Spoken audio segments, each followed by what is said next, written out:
Pablo, good to see you. How you doing? How you been? How's things, Pablo? First one in as usual. Let's go. So happy to be back to normal, most importantly. Even if I was a CMF, did you have an amazing weekend? I did. I had a very essentially resting weekend, which was great. Good to see you, Joe. How you doing? How was your evening? Hope it went well as well. Hello, Miles. Scott, good to see you, brother. How you doing? How you been?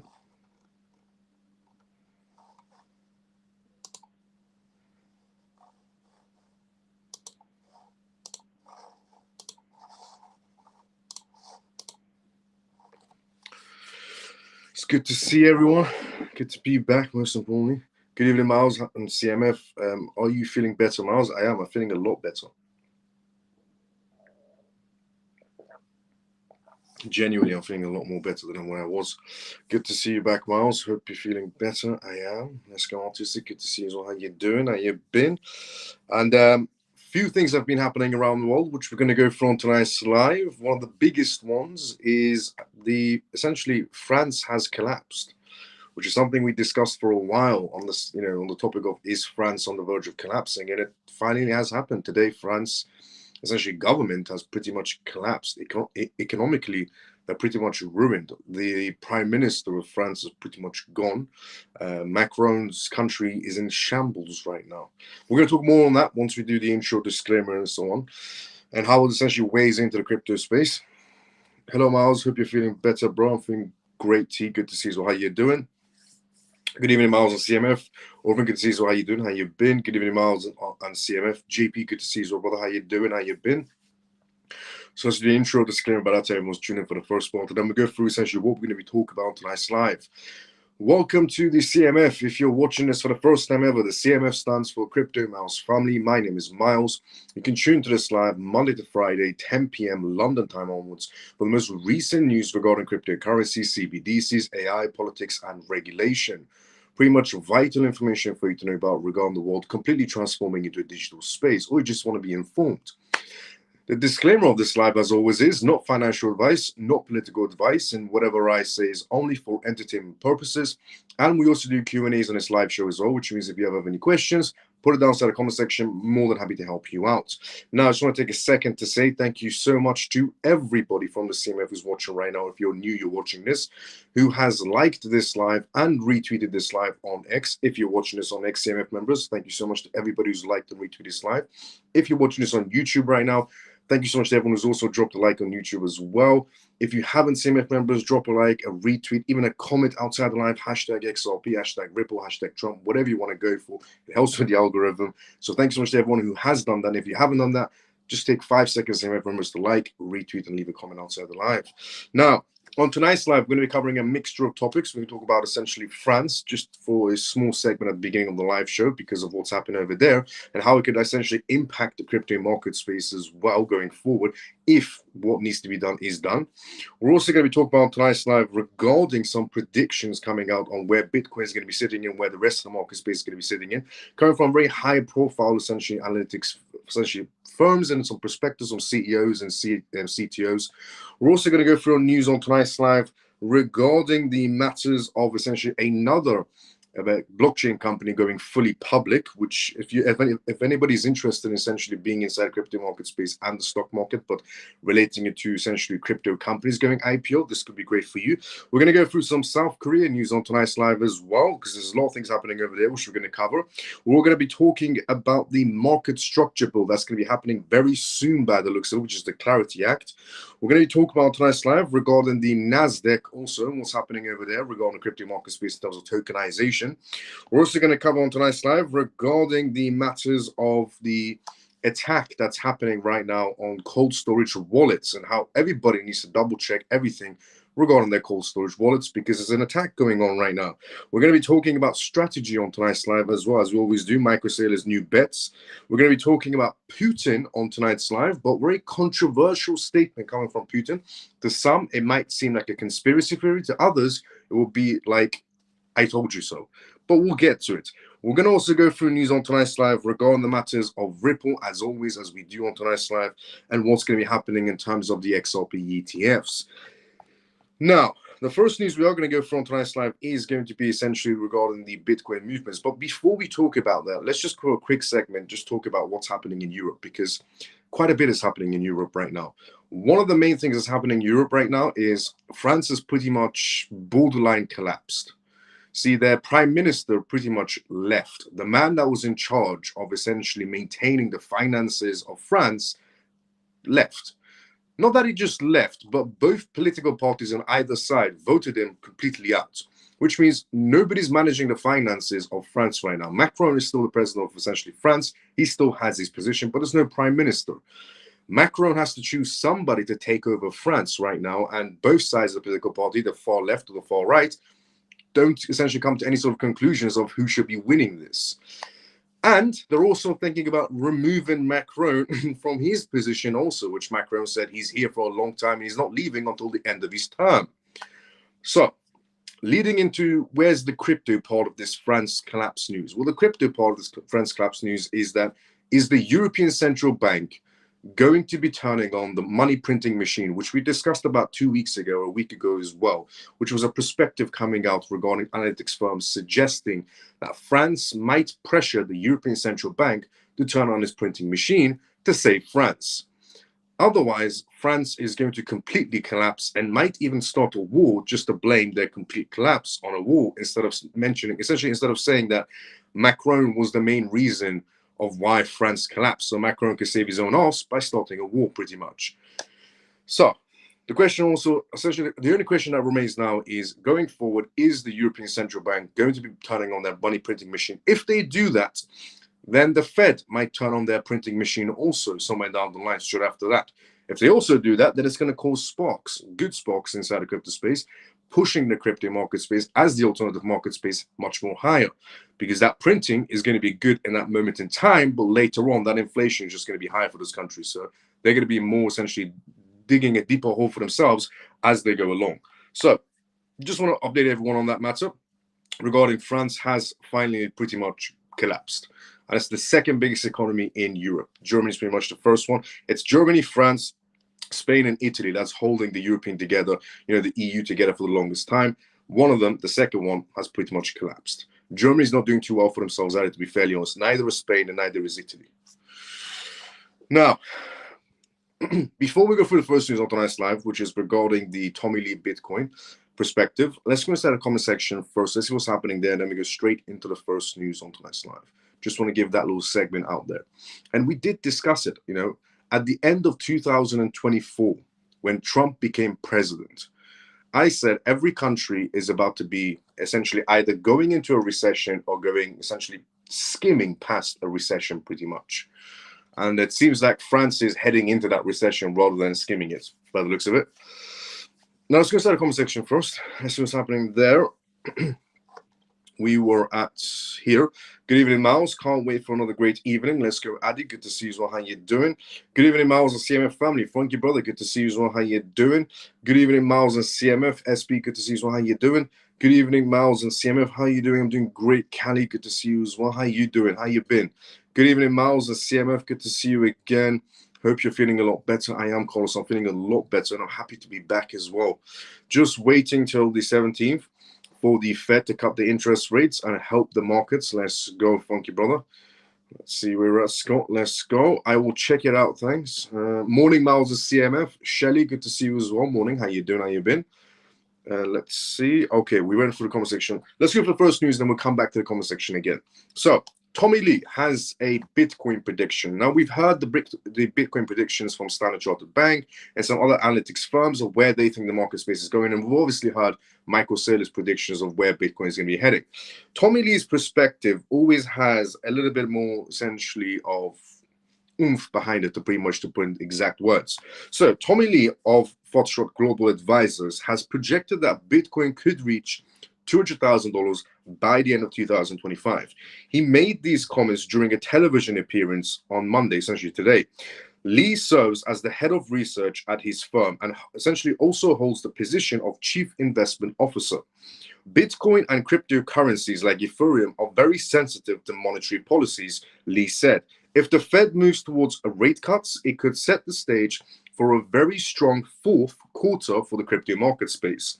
He stated that the Federal Reserve's policy decision would influence cryptocurrency markets. Lee specified, noting that Bitcoin and Ethereum often respond to changes in monetary policies, and so does the rest of the cryptocurrency space.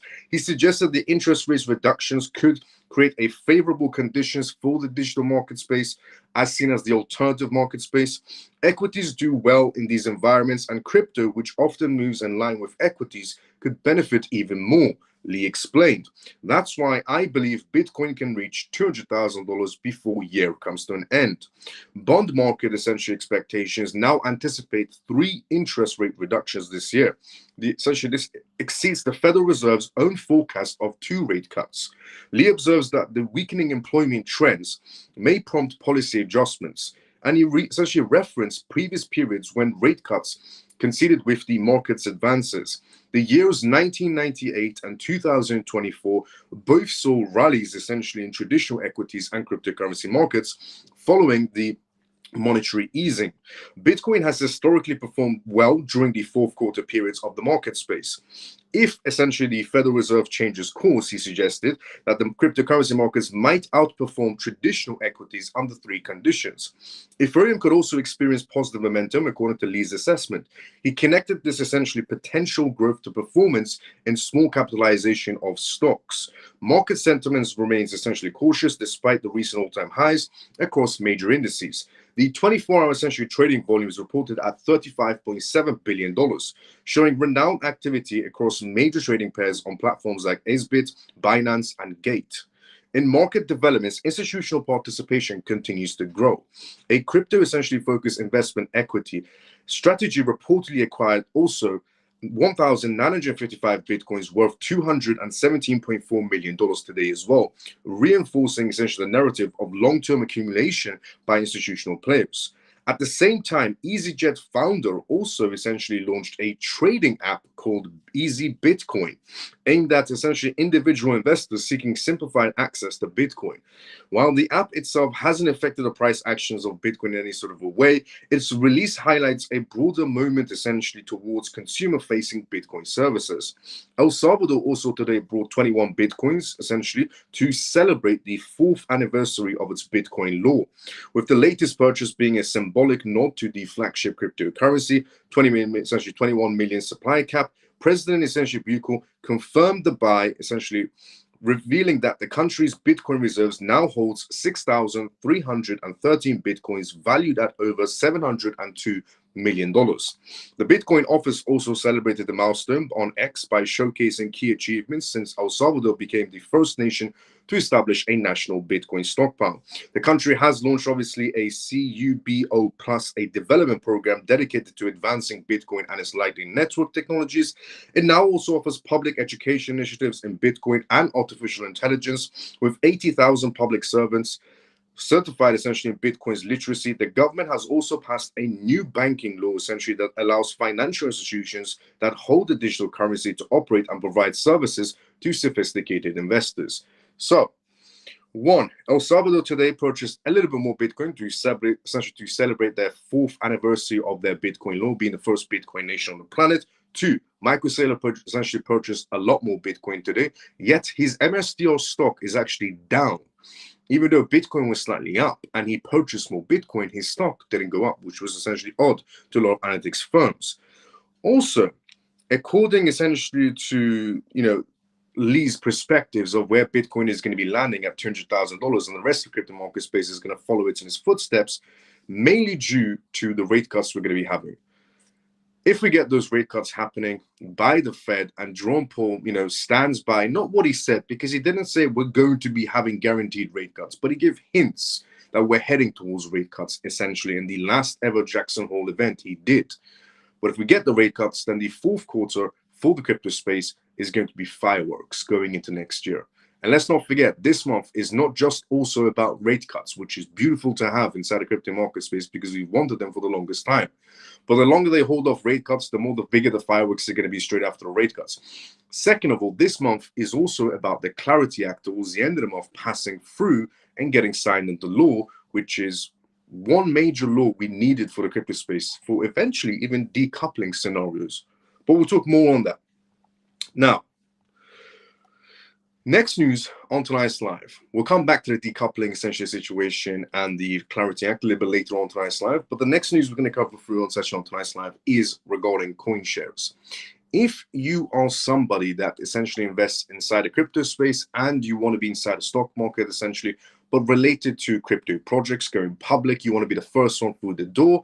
Well, another crypto essentially company is about to go public, which is CoinShares. They're going to go public on the Nasdaq essentially at a deal of $1.2 billion with Vinehill.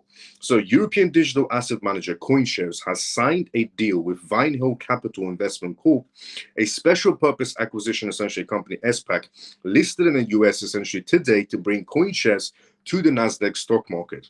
According to their press release, this deal values CoinShares at around $1.2 billion before new investments and is set to open the doors for its American investors to buy and trade its shares for the first time ever. CoinShares already essentially trades in Sweden, but says this deal is essentially more than just a move inside the market space, another move inside the market space. This transaction represents far more than a change of listing of venue from Sweden to the United States, said Juan, the co-founder and CEO of CoinShares. He said that being listed on the Nasdaq will help the company reach investors in the world's largest asset management market space and will speed up its goal to become a leader in digital assets. Vinehill Capital will merge essentially with CoinShares under a new holding company called Odysseus Holdings Limited. To support the merger, an institutional backer has added $50 million in anchor investments. The boards essentially of both companies have approved the agreement and is expected to close later this year. After approval from shareholders and regulators, CoinShares is essentially the largest digital asset manager in Europe and it holds about $10 billion in assets. Globally, it is the fourth largest provider of crypto exchange traded products, following BlackRock, Grayscale, and Fidelity. It's a big deal for this company to be listed on the Nasdaq. In Europe, it has 34% share of the market space. The firm has also expanded quickly, growing its product range from 4 offerings in 2021 to 32 offerings by mid-2025. And according to Nicholas, the CEO of Vinehill, CoinShares exemplifies everything we look for in a high-value investment: market leadership, a proven scalable business model, a massive and expanding, essentially addressable market, and a team with proven ability to execute. Well, they are the 4th largest essentially holder, which definitely shows they can execute and they can definitely grow. They know how to grow. So if you're somebody that's interested in being inside the crypto market space and also being inside the blockchain space, but in the stock market of essentially blockchain companies going IPO, well, CoinShares is about to go IPO on the Nasdaq. Now, before we talk about the next news on tonight's live, which is relatable to South Korea and the crypto market space, let's go inside the comment section first. As I said previously, this is live, which means if you do have any questions or statements, put it down inside the comment section. I'm more than happy to help you out. So let's see what's happening inside the comment section. And then straight after, we go into the next news, which is regarding South Korea. Let's see where we were at. We were at here. How are you today, Miles? I'm doing great, Lena. How you doing? It's good to be back, honestly. I missed essentially doing the lives. Miles, any news? And I missed all of you. Miles, any news on XDC, ACH, XLM, or HOT? I have researching throughout the day and very little, if any. There isn't much news, I'll be honest, on XDC, ACH, XLM, or HOT, to be fairly honest. But they're all essentially in development stages. The last news we heard about ACH was when it partnered essentially with Ripple for on-ramps and off-ramps. Last news on XLM was essentially a ETF filing for it. Last news on HOT was they're developing essentially in the Web3 essentially space. Last news we heard on XDC was documentations. But other than that, we haven't had any essentially recent news on those essential crypto projects, but they're all great crypto projects in their own fields. Good evening, Miles. Michael, good to see you. How you doing? Share the live, invite your family and friends for this great entertainment. Facts. Let's go, Scott. Honestly, thank you so much to everybody from the CMF who has liked and retweeted this live. And if you're not a CMF member, you can like and retweet as well if you want. How are you doing today? I'm doing great, Michael. Let's go. What's your thoughts on Lunar C? Regarding Lunar C, I said it will stay around due to the community around it. It's not, a must-have crypto project any sort of a way, but if you do have some, you can leave it on the sidelines. Not financial advice whatsoever at all. I've always said I'm not a big fan of meme coins, but if there were any meme coins to survive anything pretty much thrown at them, for me, it's always been Dogecoin because Elon Musk is standing behind it. Shiba, due to the massive community and the amount of essentially building that's going on. And that one contract they had with Dubai was essentially very quite impressive for Shiba Inu. And Luna, essentially, mainly because the development behind it, essentially the group behind it that's pushing it. But again, none of them are must-have projects. And so if you do have some, you can leave on the sidelines. Not financial advice at all. Good night. Let's go for some more Miles. Let's go D. How you doing? How you been, D? I just read hi Miles of CMF. George, good to see you. So how you doing? How you been, brother? I just read it. Will Ripple get its banking license approved? Will Ripple essentially get its banking license approved? There's no reason for Ripple to essentially get rejected for a license in that sense. In my point of view, there's no reason for it to get rejected. We should get some updates maybe coming out this year, essentially. Hey, Miles and CMF, Comatose, good to see you. How you doing? So, South Korea. South Korea's Upbit rumored to launch blockchain network. South Korea is massive. It's a massive market space when it comes to the crypto space. And the number one token that they love is XRP. Because it actually XRP outperforms Bitcoin and Ethereum in the South Korean market space. It's done it multiple times, to be fairly honest. But it seems like South Korea is about to be taking another step into the blockchain space. So it is said that Danmu, if I'm pronouncing it correctly, the parent company of Upbit, South Korea's biggest Bitcoin exchange, is working on its own blockchain network. Now, when I say Bitcoin exchange, it's actually just a cryptocurrency exchange. Is working on its own essentially its own blockchain network. A recent trademark filing for the name GIWA have led to rumors which have made people even more excited for a big statement at the company's upcoming annual conference. The rumor stated with a story from a local news source in South Korea called essentially Blooming Bits. They are based on trademark applications that cover a number of blockchain technologies. In essentially these filings, descriptions are even given for blockchain software, systems for next generation digital identity, and infrastructure for issuing and selling digital assets. This topic of essentially digital identity is really taking over the market space right now. In the UK, we're very close to a digital identity world. Everybody's asking the same questions of, well, we have passports and national insurance numbers or driving license. What's the point of digital ID? Well, digital ID is for a CBDC world. In fact, essentially in Europe, they're going to be voting on a digital ID, if I'm not mistaken, in about 4 days. In about 4 days, Europe is going to go to voting on will they approve a digital ID. Once it gets approved, it means that Europe is getting essentially ready for the next stage of a CBDC world. It's the foundation that's going to be built for a CBDC world to happen. Everybody needs to go digital. But putting that to one side, GIWA means tile in Korean, which makes it sound like a basic technology that will allow a wider range of on-chain apps. Damu has essentially mostly been a trade services provider through Upbit, but it's also a possible move that would be a big step towards growing strategically. It would essentially then be up against other global markets that have already started their own private chains. This change essentially would let Damu make money from things other than essentially trading fees and help build a native community of decentralized apps and services.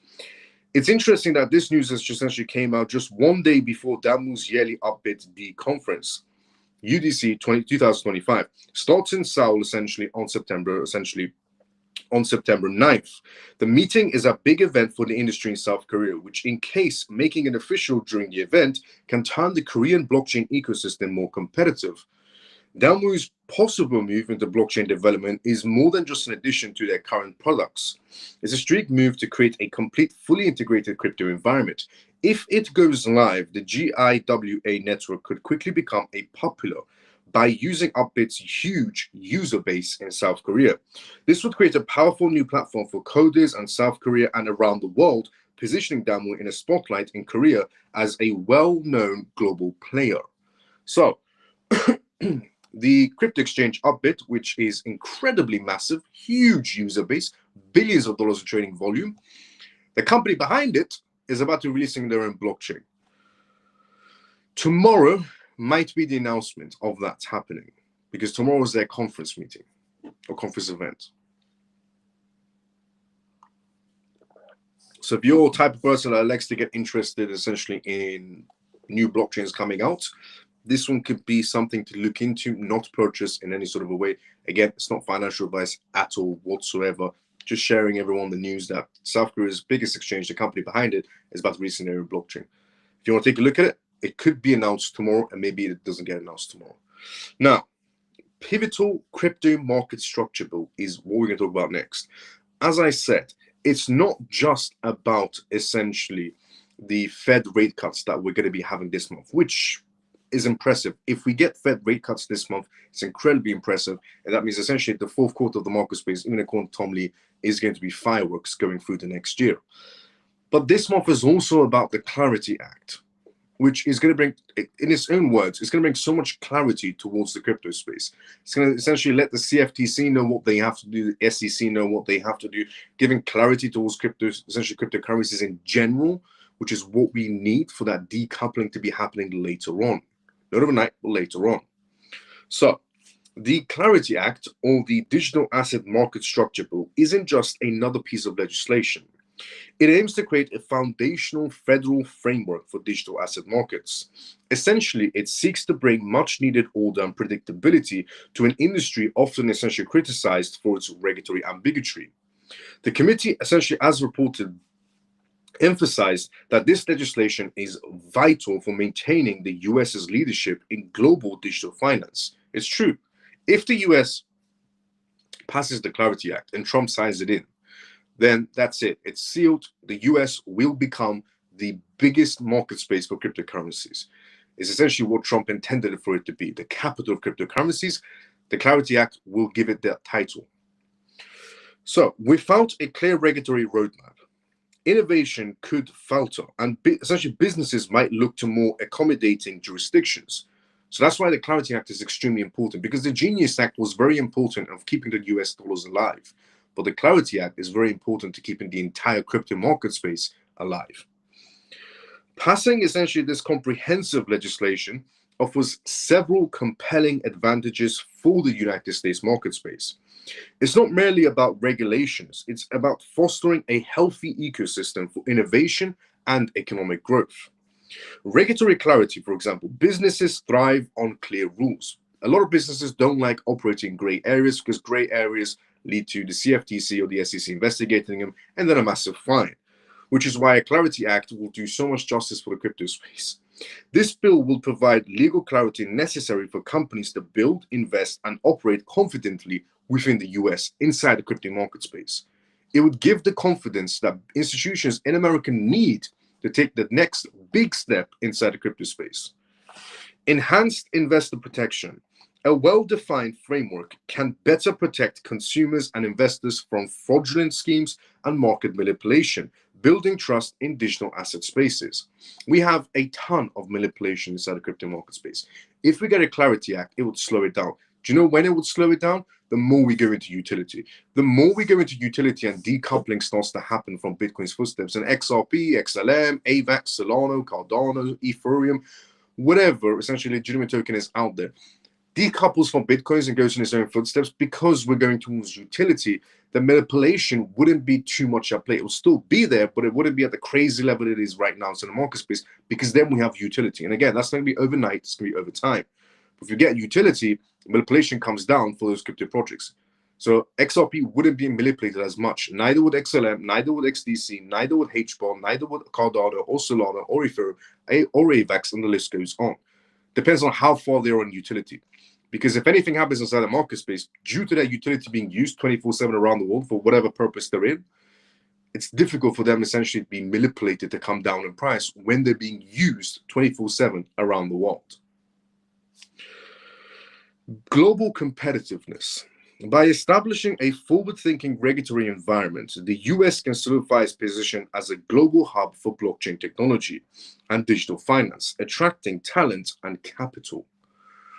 Which so far, a lot of investments have come towards the US, and a lot more will come after this Clarity Act is passed, because honestly, the US will become the capital of cryptocurrencies with this essentially law passing through, with this act passing through of the Clarity Act.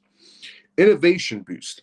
With essentially reduced regulatory uncertainties, developers and entrepreneurs inside the US can focus more on creating groundbreaking technologies and less on navigating a confusing legal landscape, which means we get a Clarity Act. The manipulation that's been happening from the institutions or the banks or the brokers that don't like tokenization, the banks that don't want to be replaced by fintech companies and weaponize the SEC, Gary Gensler, and the FDIC or the OCC, which they used to do essentially in Biden's administration, none of that will be ever happening again because of a Clarity Act, because then cryptocurrencies can take footsteps further, bringing more innovation to the US because now they have clarity. There's no more gray areas. Institutions aren't scared to use their technology. So manipulation will essentially come a step down from the banking side, the brokering side, essentially from the broker side, and from the institutions. And the institutions that want to take a footstep forward can, and the banks that want to take a footstep can, and so on. The call from the US House Financial Services Committee to the Senate marks a critical moment. The proposed crypto market structure bill represents a significant step towards a clearer, more predictable regulatory environment. Its passage could unlock essentially immense potential for innovation investment and US leadership in the global digital economy. As the debate continues, the eyes of the crypto world remain fixed on the Senate, awaiting their response to this pivotal legislation push. Knowing Trump, if the first round of voting comes to no, he will make it a yes on the second round. But if those politicians are smart enough, it's just better for them to vote yes on the first round, to be fairly honest. Because we all know what happened with the Genius Act. When 11 people rejected it, Trump canceled the voting, said to those 11 people, I need to talk to them. Those 11 people came back and voted yes. So regarding the Senate, or essentially the senators out there that are thinking about, essentially voting no for no apparent reason just to change it back to yes, just don't be a child. Just voted yes, let it go pass through. Now, NASDAQ seeks SEC approval is what we're going to talk about next. But before we talk about that, let's go to the comment section first. As I said previously, this is live, which means if you do have any questions or statements, put them down inside the comment section. I read everybody's comments one by one, never skip on anyone.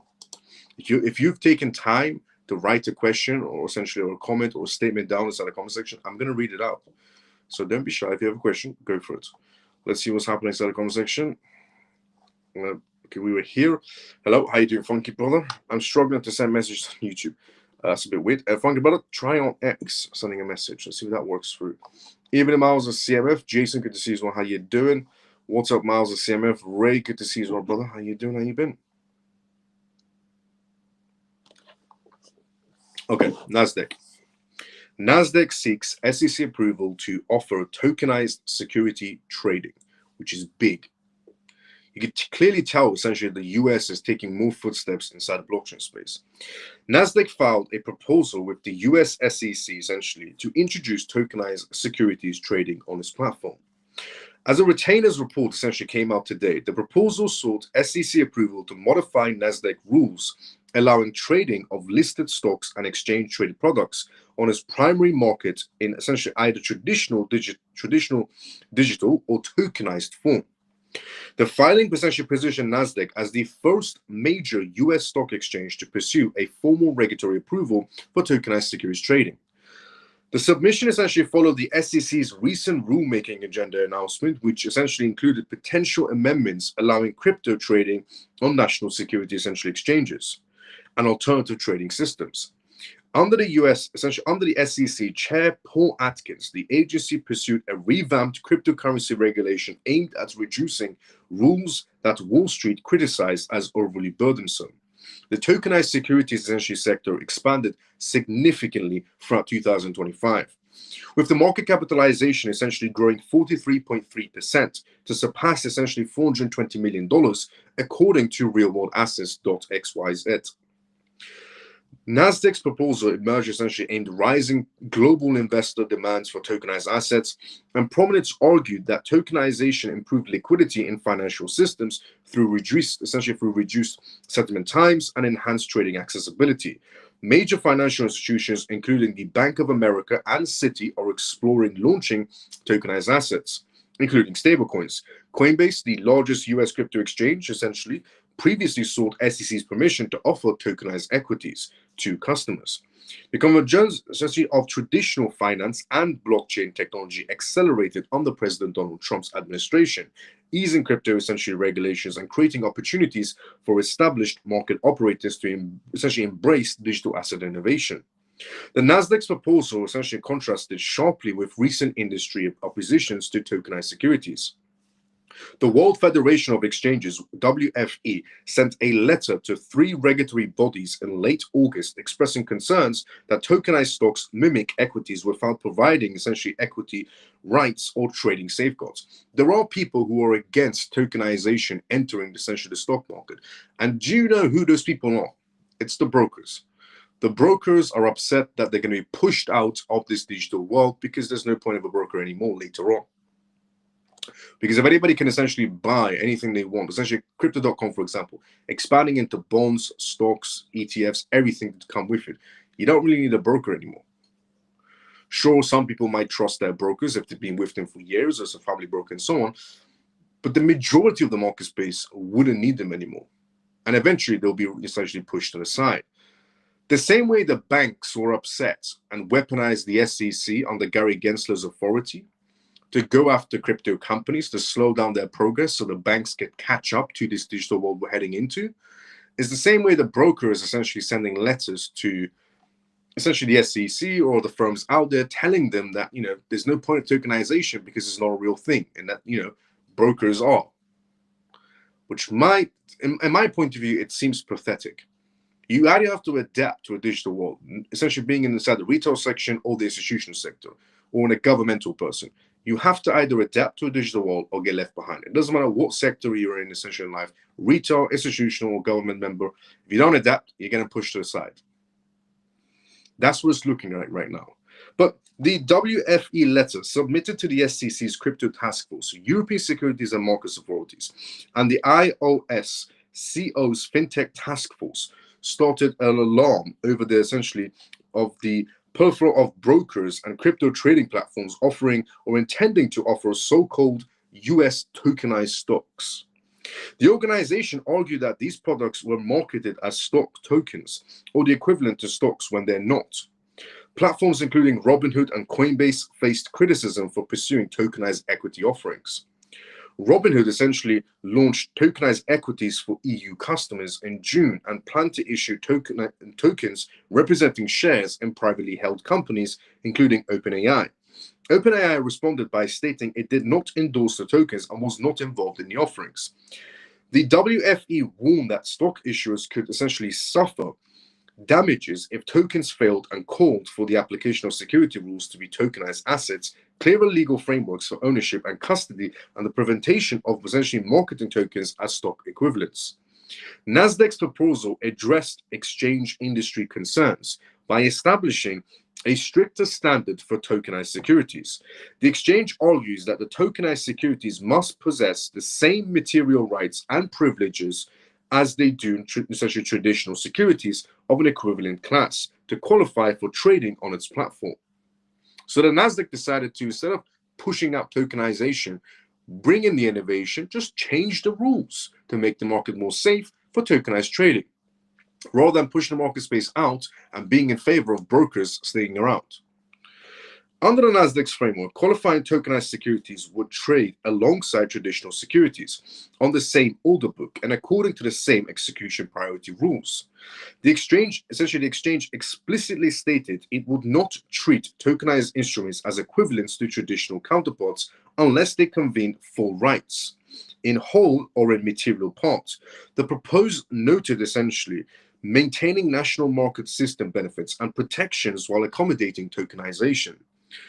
Further, the Nasdaq essentially argued that wholesale exemptions from the national market systems and related protections are neither necessary to achieve the goal of accommodating tokenization, nor are they in investors' best interests. If approved, and once the central bank's essentially clearing agency infrastructure becomes operational, investors could purchase shares on the Nasdaq and receive settlements in token form without changing order or routing essentially prices, surveillance, or reporting essentially processes. Nasdaq's projected that the US investors could see the first ever token settled securities trade by the third quarter of 2026, assuming the depository trust company infrastructure essentially deployments. The proposal reflected broader industry momentum towards blockchain integrations while addressing regulatory essentially concerns about investor protection and market integrity inside of the evolving tokenized securities landscape. So Nasdaq is going full frontal essentially towards cryptocurrencies and essentially towards the idea of tokenization of stocks on the Nasdaq. If it does that, it's going to open the floodgates of liquidity for the market space, especially with the huge amount of ETF applications that we have also going on that essentially have all piled on top of each other in the SEC. From every angle, it's looking good going forward. Nasdaq essentially approving tokenization, telling the SEC let's amend the laws, having essentially rate cuts this month, and also the Clarity Act, most importantly, passing through this month as well. So far, it's looking brilliant going forward.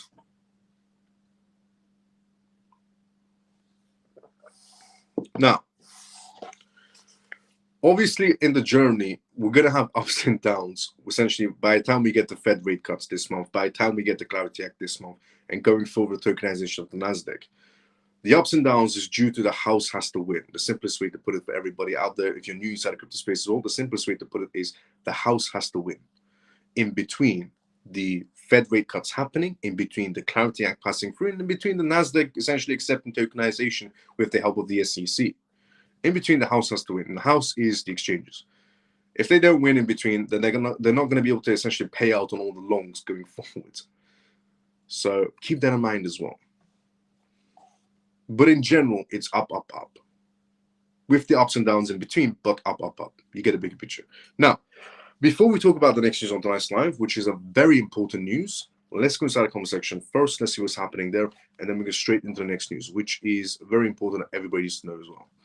But first, let's go inside the comment section. Let's see what's happening there. High mouse is 8,000 XRP. Good amount for sale for digital demonic control when is bull run. Johnny, one of that far off, and 8,000 is a great amount to have in XRP, not financial advice at all, just personal preference, entertainment purposes only. Great amount. When can I experience higher prices of crypto? Johnny, one of that far off, give it a little bit of time. YouTube is really playing up. I had to switch to X, no problem, funky brother. Miles, would it make a difference as to how lower the interest rates need to go down for us to see fireworks? Yes. I mean, if we get drastic rate cut, then that could also end bad for the market space. If it's too drastic, it could cause a recession inside the market space, which again, the crypto market space could be seen as an alternative market space. If we go into, for example, it's not a scenario that's going to be happening in this way, but just consider as an outcome somewhere down the line. If we were getting a drastic, essentially, rate cut, it could cause a recession. In a recession type of scenario, the crypto market space should be seen as the alternative market space, because traditional market space is on the verge of a collapse. Everybody will pile into something that's, the alternative towards that market space, which would be cryptocurrencies, or better yet, gold, which is where all the older investors will go towards. That will be the perfect time to see if Bitcoin is going to shine, because since we don't have yet the regulations passed through that we need to decouple from Bitcoin's footsteps, and one of them essentially being the Clarity Act, not overnight, over time. But since we don't have the essentially correct amount of regulations in place for utility to be happening, and we still do follow Bitcoin's footsteps, if we get a drastic rate cut, it will cause a recession somewhere down the line, which then will be a time to see if Bitcoin is really going to react as that safe haven title has been given for the longest time, because gold will react in a positive way, but will Bitcoin be the bigger question. And if it does, the crypto market space will follow its footsteps, because we don't have regulations, and since we don't have regulations, we follow Bitcoin's footsteps. If we have regulations, we have utility, different scenario. So if we get drastic rate cuts, it could cause a recession. Then we have to see how it plays out. Is Bitcoin going to play that safe haven, essentially, role that's been given for the longest time? Gold will, Bitcoin, we don't know. If we get a minimal essentially rate cut, which is what's expected, the market space will react in a positive way towards the crypto market space, will go up and so on. Miles, hi Miles, Richard, good to see you. So how you doing? How you been? It's only 0.25%, and the markets might not go as much. The markets will go up because we wanted a rate cut for the longest time. But the biggest up is going to be regulations. Rate cuts are beautiful to have. They're the cherry on top. But the rest of the pudding essentially is regulations. We need regulations. That is the rest of the pudding. The cherry on top is rate cuts, but the rest of the pudding is essentially the foundation is regulations. We need regulations. That 0.25% will help the market space go up. But regulations will essentially make it stay higher. Well, depending on the crypto project, depending on essentially how much utility is going to be used. I think I have to wait for 15 XRP ETFs to be approved before we see real fireworks. We get 15 XRP, on the topic of XRP ETFs, we're going to talk about a little bit later on tonight's live, but we get 15 XRP ETFs approved. The numbers are going to be wild. That's what Larry Fink wants to happen. When drop happened then, Johnny? Hi, Scott. How much rate cut expect this month? Is around 0.25%. It was estimated. Good day, Miles. And again, we don't know if Jerome Powell is just going to be coming out like an April Fool's type of scenario and saying, yeah, we're not going to do rate cuts. You never know. I said consider both outcomes. Because Jerome Powell didn't say guaranteed rate cuts this month, as I said previously. He gave hints that we're heading towards a rate cut this month. But either way, this month is still essentially Clarity Act month. Regulation month. Good day, Miles and CMF. Hope you're feeling better today. Mike, good to see you, brother. How you doing? Feeling a lot better. 0.25 at the time will be perfect. Yes. Now, urgent crypto security warning. If you are somebody that's inside a crypto space, 100% most likely you would be using a cold storage wallet. Well, there's a new attack going around right now that could affect cold storage wallets, but in a way that you might not see it coming. So if you are somebody that's using cold storage wallets right now to make transfers to a friend, a family member, or to an exchange, or to another wallet of yours, you have to double check the address because there's an attack going on where the addresses will change. So you might paste in your wallet address that you want to send to an exchange address or family member's address or friend's address. You might paste in their address thinking you're sending money or crypto to them. In fact, you're just sending money to essentially a scammer. So this is what's going on. Urgent crypto security warning. Ledger's CTO reveals devastating supply chain attack. The alarm was raised essentially by Infinity Hedge, highlighting essentially a severe breach where hackers successfully hijacked an NPM package. This type of attack is particularly insidious because it targets a fundamental component used by many software essentially projects, potentially compromising a wide range of applications and services built upon it. The Ledger's CTO's immediate response underscores the gravity of the situation, urging users to exercise extreme caution. Ledger has came out and said essentially this is a massive warning. Everybody needs to triple check who they're sending essentially crypto to, or to an exchange, a family member or friend. You have to triple check essentially your addresses, just in case the malware has affected any sort of software that you might be using. A supply chain attack, a supply chain attack essentially means that attackers found a weak link in the software development process, inserting malicious code into legitimate software.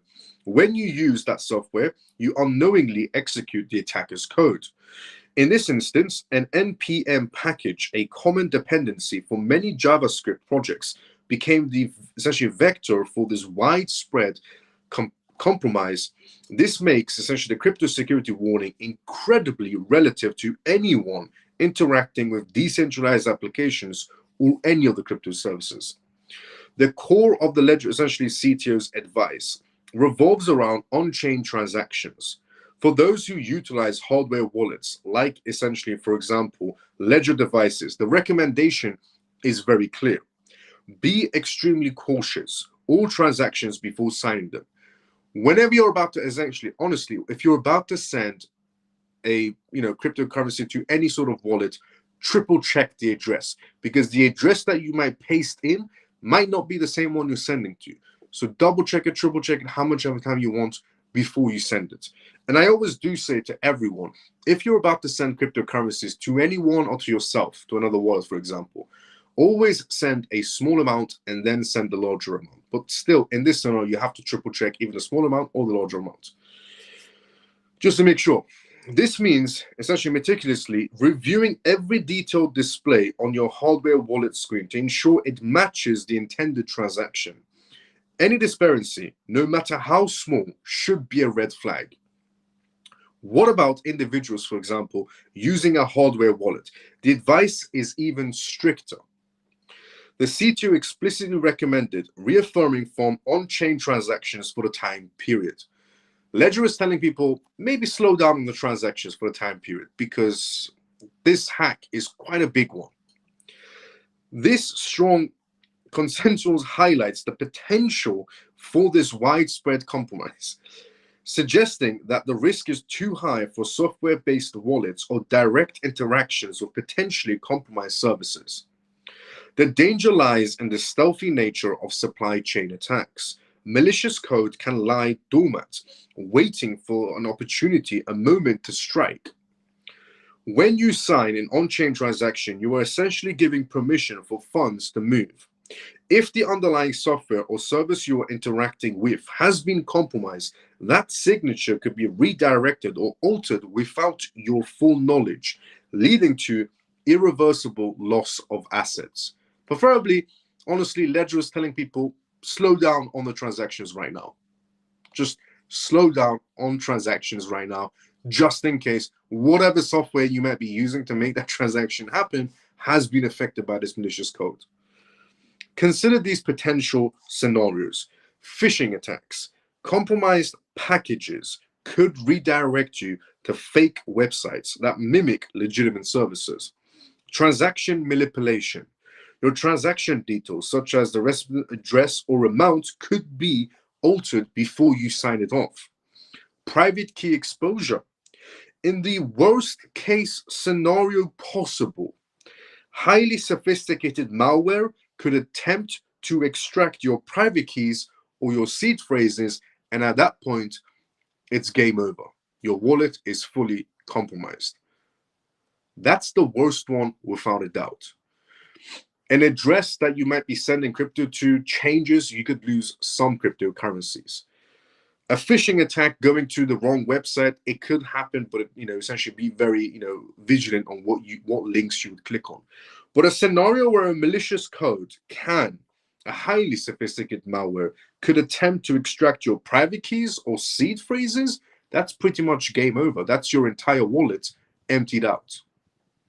So this is why Ledger is saying, for the time being, maybe lay off the transactions. Because whatever you're connecting your wallet to make those transactions in the DeFi space could be a malicious code that will empty out your wallet or change the address you send it to. Now, you might be thinking to yourself, this could only be Ledger related. You might be wrong, because this could be everything related. Even Ledger themselves have said that this could be everything related. This is not a Ledger related essentially topic. This is an everything related topic. So it could be your Tangent wallets. It could be your essentially Skurix wallets. It could be a Ledger wallet. It's not your wallet that's affected by this. By the way, just want to point this out. It's not technically your wallet that's affected. It's what you would connect your essentially wallet to inside a DeFi space when the malicious code can enter into your wallet.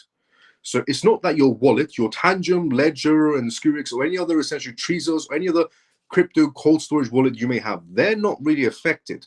It's what you might be connecting your wallets to inside the DeFi space to make those transactions happen are affected. And then that code will enter essentially into your transaction, or in some cases might even steal everything inside your wallet. And this is why Ledger is saying, slow down on the transactions for the time being. Just slow down is what Ledger is saying. Ledger is saying triple check everything you do right now inside the crypto space. But they're also saying slow down on the transactions. Everyone. So just keep that in mind.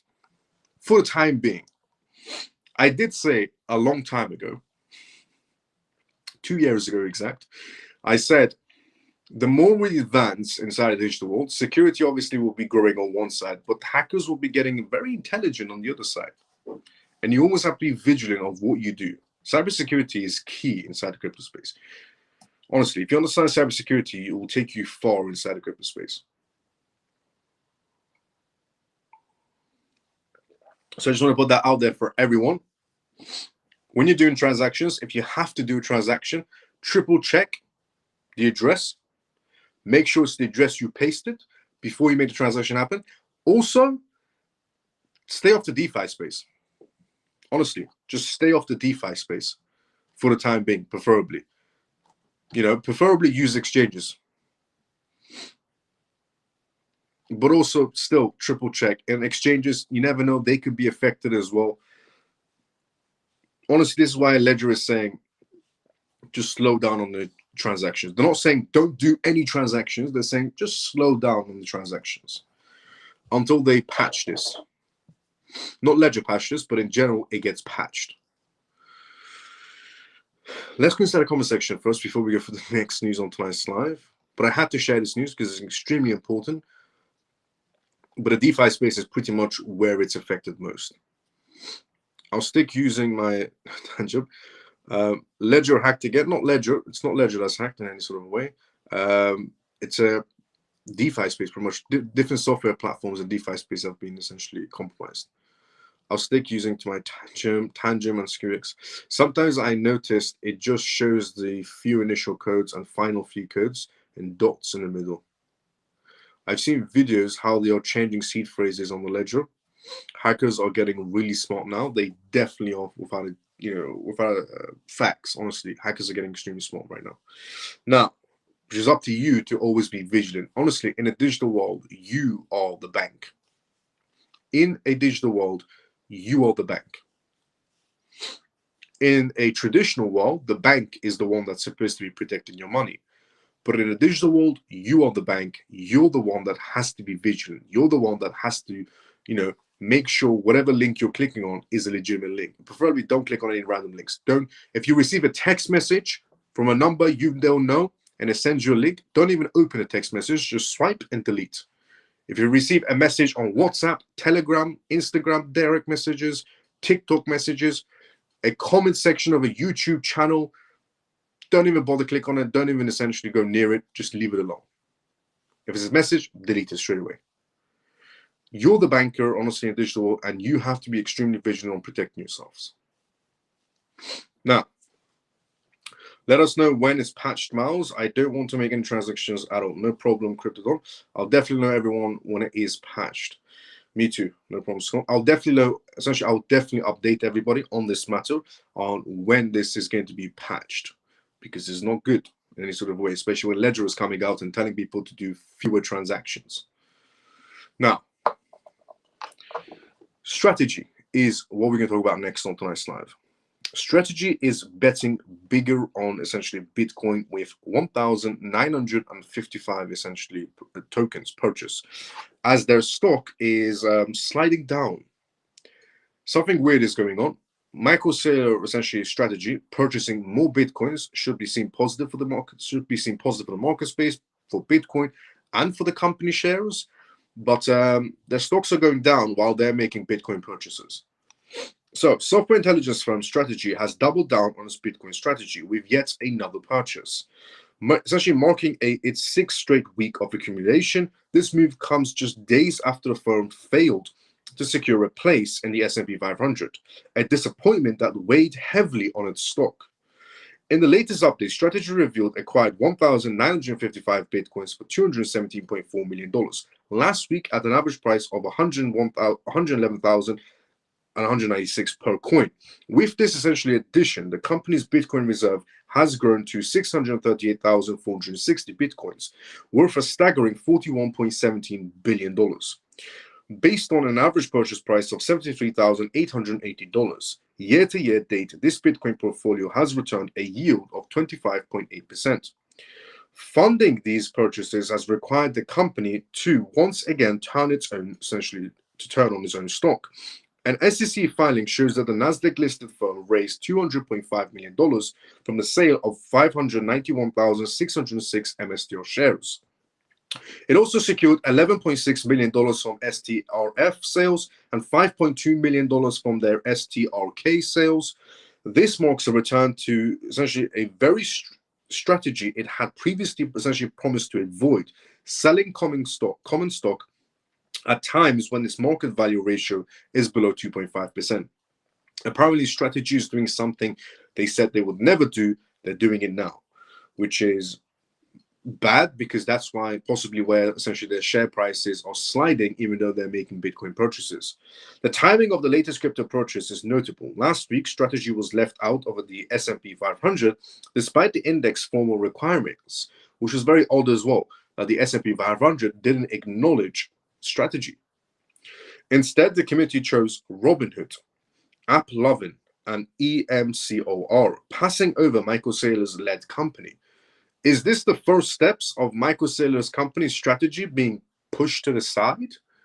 Is it being done by the bigger players, the whales of institutions? Are they the ones that are weaponizing the essentially S&P 500 to push out Michael Saylor's company? This decision hit MSTR shares hard, dragging them down by more than 10% over the past month and by over 2% in today's trading. What makes the situation more striking is the gap between Bitcoin's movement and strategy stock. The top coin surged above $112,000 today, breaking a new level of strength, yet MSTR has failed to follow in suit. This could be. Is this the first steps of strategy going, or is it just some readjustments? According to TradingView data, the stock is trading around $327, down from $335 at least as the week closes. Investors appear cautious, focusing more on the company's stock dilution and missed S&P 500 opportunity rather than raising value of its Bitcoin portfolio. It seems like the investors don't care that strategy is purchasing more Bitcoin. What they're more worried about is, why is the S&P 500 not acknowledging strategy? Michael Saylor's strategy co-founder and executive chairman had hinted at this new purchase in a recent X post. They came after the US essentially based firm that deepened its Bitcoin bet with the purchase of 4,048 Bitcoins worth $449 million. With this latest acquisition, strategy controls more than 3% of the total Bitcoin supply. And again, it seems like the investors don't care because the stock is sliding. This makes the company one of the most influential players inside the digital asset space for Bitcoin. While the stock may be under pressure, the company continues to steadily accumulate Bitcoin. This shows that its leadership remains firmly committed to the long-term vision of making Bitcoin the centerpiece of its balance sheets. And it seems like strategy doesn't care about its investors because its investors are not jumping on board. The stock price of MSTR is dropping, not drastically in any sort of way, not like a Titanic type of scenario, but it is dropping while they're making Bitcoin purchases, and being pushed out the S&P 500 is a bit odd. Honestly, it could be the first steps of strategy being shoved out. Simplest way to put it. Now, this particular news I'm about to share with you is a juicy type of news, you could pretty much say, because some people will say this is a conspiracy theory. Others will say, I told you so. So, Putin's advisor reveals Trump's crypto debt strategy. For the longest time, inside the crypto space, the majority have said that America will be using crypto to wipe its debt. And some inside the crypto space said, no, it won't. And then people inside the traditional market space, essentially from the retail section, don't have a single clue. And they probably would say, no, it won't. But according to Putin's advisor, the US is going to use crypto to wipe its debt. So here it is. Anton, Vladimir Putin's advisor, suggests that the essentially US President Donald Trump's crypto master plan involves using digital tokens to alleviate its national debt. Revealed during the Eastern Economic Forum in Vladivostok, The proposed plan could theoretically alter global financial dynamics, indicating market shifts with new Trump-themed crypto tokens worth $6 billion. Vladimir Putin's advisor, Anton, has exposed claims about crypto master plan initiated by Donald Trump, suggesting that the US might use these digital tokens to reconstruct its national debts. The claims involves the migration of a massive $35 trillion liability into cryptocurrencies, potentially resetting the global financial landscape. According to Putin's advisor is suggesting the US is about to be pressing the financial reset button. And how the US is going to be pressing that financial reset button is with crypto, is what Putin's advisor is suggesting, Anton. President Trump, key figures include essentially Russian government officials and former US President Donald Trump. Anton remarked they have a $35 trillion currency debt. They'll move it into crypto cloud, devalue it, and start from scratch, referencing the idea that the US might migrate its debt into digital tokens and effectively reset the global financial order through crypto instruments. Is Russia essentially telling us that the US is about to be pressing the button for a complete financial reset? Market impact was immediate, with the introduction of the Trump-linked crypto tokens, for example, reaching substantial market caps, reflecting investor interest. Financial experts are essentially observing the developments very closely. Such a move could significantly impact financial, political, and essentially social interests in terms of investor interest. Financial experts are observing the developments very closely, and such a move could significantly impact financial, political, and social spheres, potentially altering how national debts are viewed and managed globally. Insights in these essentially claims have sparked wide discussions, though the lack of direct statements from Trump raises questions. Critical analysis suggests that potential widespread effects on digital asset valuations and market dynamics. Historical financial resets, like the US abandoning the gold standard, for example, are being compared to those claims, indicating potential shifts in global economic policies and digital finance approaches. So, is Anton, Putin's advisor, correct?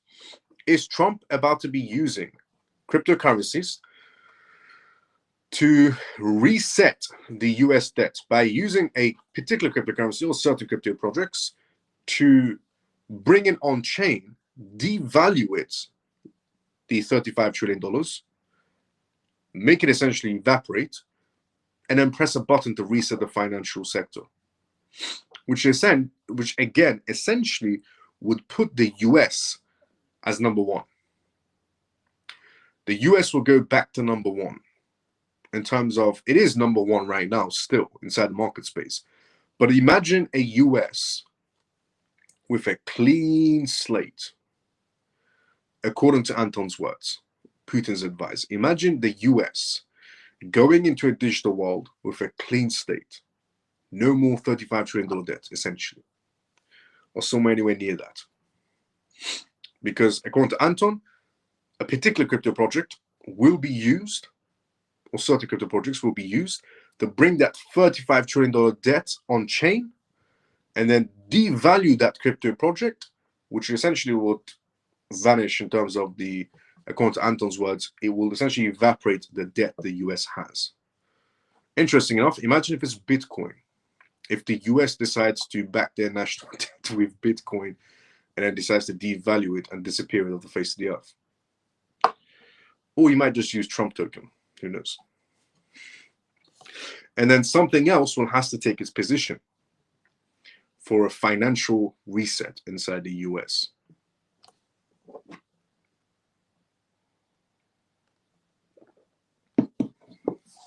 Now,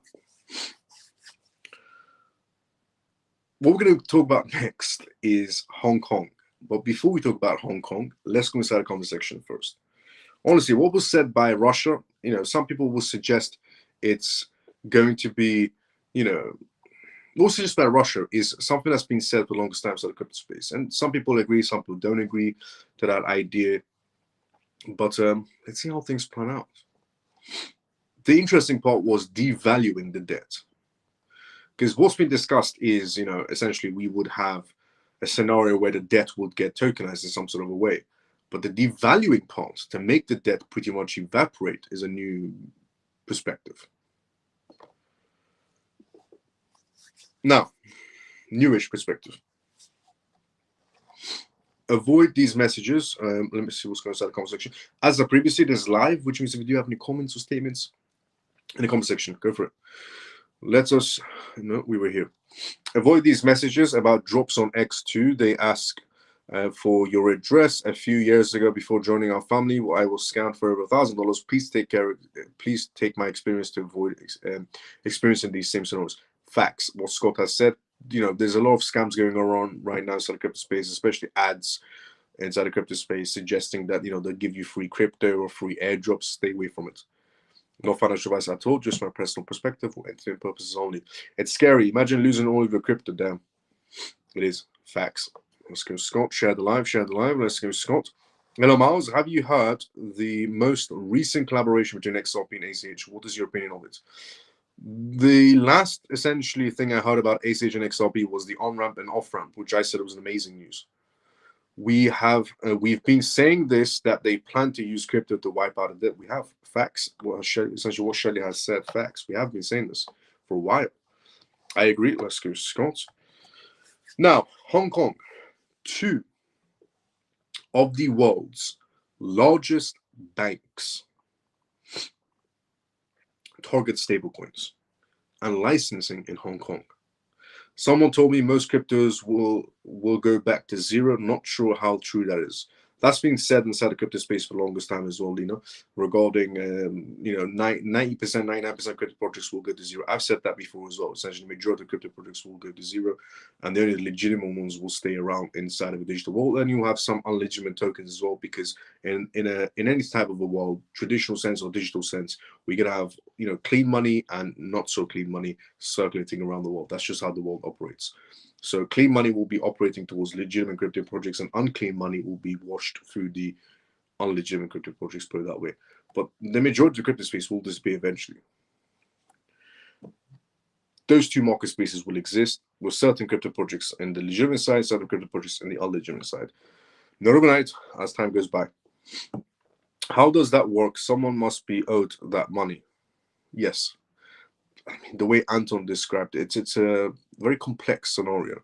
That's why you should spread your assets through a few cold wallets, not hold it all in one basket. I agree.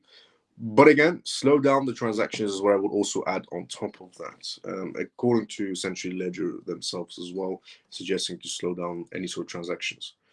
But yeah, spreading your assets could save your life. I plan to avoid that zero scenario by staying with XRP, XLM, XDC, H4, and ACH. Let's go, Scott. Yeah, because if one wallet gets compromised, at least you have a few other wallets to stand or fall back on. Now, 2 of the world's largest banks target stablecoin licensing in Hong Kong. 2 banking giants, HSBC and the Industrial and Commercial Bank of China, ICBC, are entering the crypto markets. That's big news. That means liquidity over time. Are reportedly preparing license applications under the city's new framework, which came into force in August. The new rules give the Hong Kong Monetary Authority sweeping control over who can essentially issue fiat-pegged digital assets. Only licensed entities can promote or distribute such products to retail investors, and officials have warned that the approvals will be essentially scarce of who comes first. Analysts believe Standard Chartered and ICBC are likely to secure early approvals, setting the tone for how the regime takes shape. Interest has been intense. By the end of August, nearly 80 companies have expressed intent to apply to Hong Kong to get a license.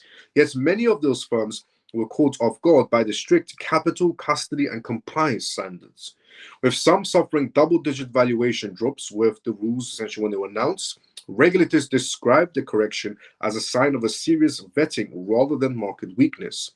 Commission has essentially rolled out new guidance on digital asset custodies, banning essentially smart contracts based on cold storage wallets, and essentially mandating stronger security practices. Taken together, the measures mark Hong Kong's attempt to establish itself as a global standard setter rather than a regulatory essentially outlier. For HSBC in the ICBC, entering this market space could strengthen their position in Asia's financial capital while signaling institutional confidence in the sector. Their presence could essentially would also give the regime immediate legitimacy, a stark contrast to smaller native crypto issuers who may struggle to clear the high bar of entry. Whether these applications are approved or not, Hong Kong's strategy is clear. It wants to pull stablecoins out of the grey zone, bring them under the bank grade supervision, and cement its role as a bridge between traditional finance and digital asset economies, which is massive because that's how you get liquidity inside the market space. Two of the biggest banks out there in the world, one of them Chinese bank, the other HSBC Bank, technically Chinese as well, Hong Kong. Both of them enter the market space, both of them can try to get a license. It's incredible. Honestly, the amount of liquidity that will be entering towards the market space because of that scenario happening once they get approved. Now, moving on from that, also, HSBC is a partner of Ripple. Just want to point that one out there. So is Standard Chartered Bank through Zodiac Custody and Metica. But you could clearly tell that China is opening their doors towards assets, digital assets, which when they do, the liquidity will be pouring in through the doors and windows. Not overnight, over time, but it will be massive. Now, Vivo Power, which is something we've talked about inside the crypto space last week regarding XRP, Ripple, RLUSD, and Vivo Power. And essentially the other Chinese essentially airline firm and Webus and so on with XRP involved, which is all incredible news. Well, we have some sort of updates on that as well.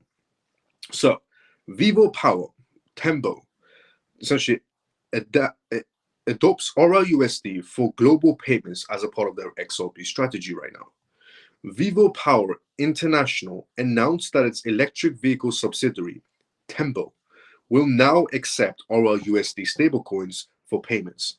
Vivo Power has taken a step further. I mean, we've had, the Chinese airline company, Chinese essentially commercial company, Vivo Power, and now essentially Tempo, a vehicle, essentially electric vehicle subsidiary, accepting RLUSD. This is essentially Vivo Power's decision to expand on their XRP ledger. The decision makes Tempo one of the first global vehicle companies to integrate the fast-growing stablecoin. The company said in a press release that the move will reduce delays and costs linked to traditional international transfers. A large number of customers and partners of Tempo reside in developing areas. And essentially, where the transfers of money via banks could be tedious and costly, with RLUSD, Tempo will be able to essentially conduct near-instant cross-border payments at a fraction of the cost when they're completed, essentially when they're compared to traditional methods. The company outlined several reasons for essentially adopting RLUSD. Payments can now move faster, especially for international clients. Costs tied to essentially to wire transfers were reduced. The stablecoin can also provide the stability and the non-peg digital asset cannot guarantee essentially after seeing a tenfold increase in the markets. Capitalization since January, adoption for RLUSD is now increasing in various regions. Recently, Ripple expanded into Africa with RLUSD stablecoin through partnerships with financial enterprises such as Chipracash, Yellow Card, and VARL, which we talked about last week. Vivo Power observed that essentially this rise is a sign of the confidence in Ripple as a blockchain payment leader. Tembo manufactures entirely electric utility vehicles used for mining, agriculture, military, construction, humanitarian purposes, and the vehicles are constructed to suit on-road and off-road use cases, and they want to use the XRP ledger, RLUSD. Tempo also essentially offers related services such as charging, financing, batteries, microgrids. By adapting essentially RLUSD, the subsidiary adds another digital solution for its global clients. Because Vivo Power already accepts XRP and essentially they have an XRP treasury. They want to expand more into the XRP ledger by also accepting RLUSD for all of those scenarios, as I essentially mentioned, regarding building entirely electric vehicles used for mining, agriculture, military, construction, humanitarian purposes, and every other scenario essentially. Accepting RIUSD also fits into Vivo Power's long-term digital essentially treasury strategy. Vivo Power is in the process of transforming into what it calls the world's first XRP focused digital asset enterprise is what they're aiming for. Vivo Power is aiming for the world's first XRP focused digital asset enterprise. And according to Swift, nobody was going to use XRP. Nobody's going to use XRP, according to Swift. But in the real world, Vivo Power is aiming for the world's first XRP-focused digital asset enterprise. As a part of this strategy, the company is building a portfolio of XRP digital assets and Ripple Labs equity. The company aims to support the growth of the XRP ledger through treasury holdings, decentralized finance infrastructure, and real-world blockchain use cases. And again, according to Swift, XRP ledger has no real-world use cases. The company said accepting RUSD highlights its mission to combine sustainable energy, electric mobility, and blockchain-powered payments into a unified growth strategy. Commentators actually pointed to the connections to the institutional sponsors like Doppler Finance and indicate that the role of the stablecoin might expand to liquidity and treasury plans. Recently, Ripple launched obviously the RLUSD and essentially real-world asset market space owned by Ava, further strengthening its utility within decentralized finance. That is incredible news coming out essentially from Vivo Power, expanding even further inside the XRP ledger. Military-wise, construction-wise, agriculture-wise, it's big. Also, to add on top of that, Ripple XRP ETFs, which is also big, humongous if you have to think about it, once they get approved. According to the new stats of an XRP ETF being approved this year, they're sitting at a 94% rate of an XRP ETF happening this year. And this isn't essentially by crypto influencers' perspectives or so on. This is essentially by Bloomberg's perspectives, or even essentially Polymarket, which did suggest who was going to win the presidency, and it was more accurate of predicting the presidency than CNN was. The cryptocurrency market is abuzz again. The speculation of high chances of ETF approvals for Ripple's market cap trading volume certainly supply. The latest data from Polymarket shows that the changes of Ripple's XRP ETF approvals have surged beyond 90%. And now an XRP ETF approval this year is sitting at 94%. Before it was 90% approval, now it's went higher. It's at 94% approval. Analysts from Bloomberg, who essentially are Eric and James, have also suggested an XRP ETF happening this year. Have also confirmed the almost certain prediction of this ETF approval. Despite the concerns from some cryptocurrency skeptics, most likely the Ripple XRP ETF will get a green light from regulators this year. This is supported by data from Polymarket and statements from Bloomberg's analysts showing high confidence in the approval. And if people are out there saying, well, it's just Bloomberg, who cares what they have to say? Well, Bloomberg's Eric and James, the ETF specialist analyst, were the ones that got the exact timeline, day, correct pretty much on Bitcoin ETFs happening, and the exact same timeline date on Ethereum ETFs happening, when everybody else around them said it's never going to happen. When Bitcoin ETFs happen, Eric and James were on the money. When Ethereum ETFs are going to be happening, Michael Saylor came out on a live Bitcoin stage and said, Bitcoin is the only ETF, nothing else will get approved. The next day is when Ethereum ETFs happened. Eric and James said that was going to happen. So if Eric and James are saying this year, XRP ETFs, I mean, it's Eric and James saying this from Bloomberg. The approval is considered an important step. It gets better. It gets a lot better. This approval is considered an important step in increasing the adoption of acceptance of Ripple XRP among institutional investors. ETFs will allow investors to participate in the crypto markets without directly owning the digital asset, which can minimize some of the security risk and essentially of the storing of the digital asset. Currently, the price essentially of XRP is at $2.84 according to data from CoinGecko. Ripple XRP has experienced relatively low volatility after essentially losing the psychologically important $3 level. With a very high approval odds and huge market essentially potential, the Ripple XRP ETF may be a watershed moment for the market space. Optimism inside the market seems extremely high. Investors and market watchers will look forward to the next developments with the essentially great enthusiasm behind it, and that the green light is pretty much there. And they also wanted to say, most likely, essentially getting that green light and the approval rate, even in their eyes, is where essentially Polymarket is suggesting it. So not only is Polymarket suggesting it, which got the presidency correct, better essentially approval ratings than CNN could have possibly achieved. Also, Bloomberg's Eric and James still standing by it. But now the approval rate has went from 90% to 94% for XRP ETFs. I mean, we saw what XRP did with CMEs, and it went through the roof. XRP, in terms of a CME, it went through the roof. In terms of futures, it went through the roof. Imagine what an XRP ETF can do. And there's a reason why there are more XRP ETF filings than there are for any other token out there. Because their client bases want XRP ETFs. That's the only reason those firms will take time out of their day, spend money and resources on filing with the SEC if there is a massive interest within their firms from their client base that wants XRP ETFs. And it seems like a lot of people inside institutions, like the high-profile investors or even retail investors, want XRP ETFs. On that note, we have reached the endings of tonight's live.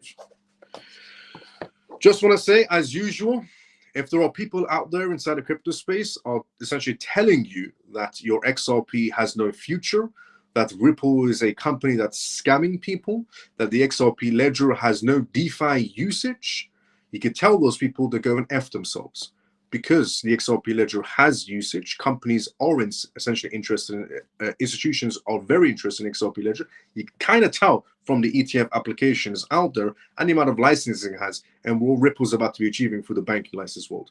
So honestly, if there are people out there inside the crypto space that are hating on you for holding XRP and tweet about the negative imaginary things they keep on coming up with inside the crypto space about XRP, essentially just ignore them. Because XRP's future is massive. On that note, we have came to the endings of tonight's live. This was the CMF Live. It stands for Crypto Mouse Family. My name is Miles. You can tune to this live Monday to Friday, 10 p.m. London time onwards for the most recent news regarding cryptocurrencies. I'm so happy to be back.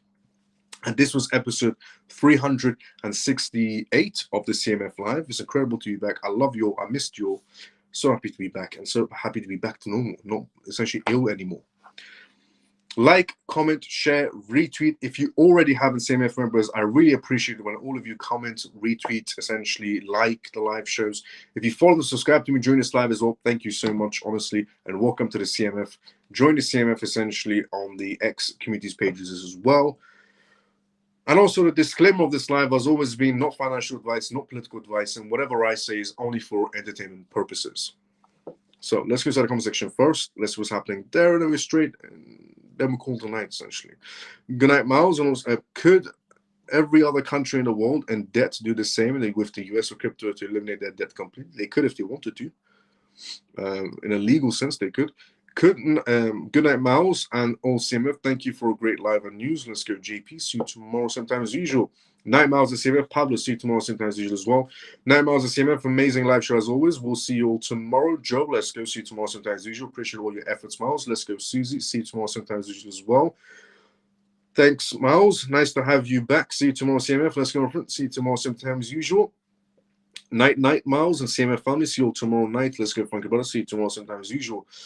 I usually do tell them, those folks, they seriously do too much. Take care, Miles and CMF. Ray, see you tomorrow, the same time as usual as well. Good night, Miles and CMF. Thank you for the facts. See you tomorrow. Free and forever. See you tomorrow, same time as usual. Thanks, Miles. It's brilliant to have you back. Great live. Good night, and see you tomorrow, same time. Let's go up to 6. See you tomorrow, same time as usual. Addy, good night, Miles, and thanks for another great evening. See you tomorrow, mate. Let's go, Addy. See you tomorrow, same time as usual. I just hope Jerome Paul don't turn out to be like Gary Gensler. Facts. I appreciate all you share with us, Miles. Have a lovely night all. Let's go, Luna. Have a lovely night as well. See you tomorrow, same time as usual. Thanks, night all. Shelly, let's go. Thank you so much. And see you tomorrow, same time as usual as well. Thank you, Miles. Let's go, Stormy. See you tomorrow, same time as usual as well. I will see everybody tomorrow, same time as usual, 10 p.m. London time onwards for episode 369 of the CMF Live. Tomorrow, 10 p.m. London time. See everybody tomorrow, same time as usual. Everyone have a great day or a good night, depending on where you're around the world. Love you all. See you all tomorrow.